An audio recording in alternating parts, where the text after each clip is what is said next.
అందరికీ తెలుసు తాజ్ మహల్ ప్రేమకు చిహ్నం. షాజహాన్ తన భార్య ముంతాజ్ మహల్ కోసం ఈ అద్భుతాన్ని నిర్మించాడని పుస్తకాలలో చదివాం.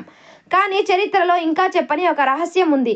కొంతమంది పరిశోధకుల ప్రకారం తాజ్ మహల్ ముందుగా ఒక హిందూ దేవాలయం, తేజో మహాలయ అని పిలిచే విష్ణు ఆలయం అయి ఉండొచ్చని అంటున్నారు. పురాతన రికార్డుల్లో 16వ శతాబ్దంలోనే ఆ స్థలంలో ఒక భారీ శివాలయం ఉందని కొందరు రాశారు. ఇంకా కొన్ని గదులు మూసివేసి ఉన్నాయి. అవి ఇప్పటి వరకు ఎవరికీ చూపలేదని కూడా చెబుతారు. అలాగే ఆ గదుల్లో మార్బుల్పై రాతలు, దేవతల శిల్పాలు ఉన్నాయని కొన్ని పాత పత్రాలు పేర్కొన్నాయి. కానీ ఆ విషయంపై ఎటువంటి నిర్ధారణ లేదు. ప్రభుత్వం ఇప్పటికీ ఆ గదులను పరిశీలించలేదు.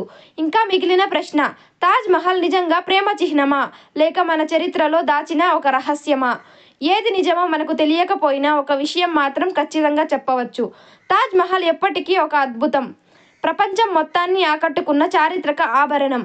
ఇలాంటి మిస్టరీ ఫ్యాక్ట్స్ తెలుసుకోవాలంటే ఇన్క్రెడిబుల్ ఫ్యాక్ట్స్ ఛానల్ను లైక్, షేర్, సబ్స్క్రైబ్ చేయండి.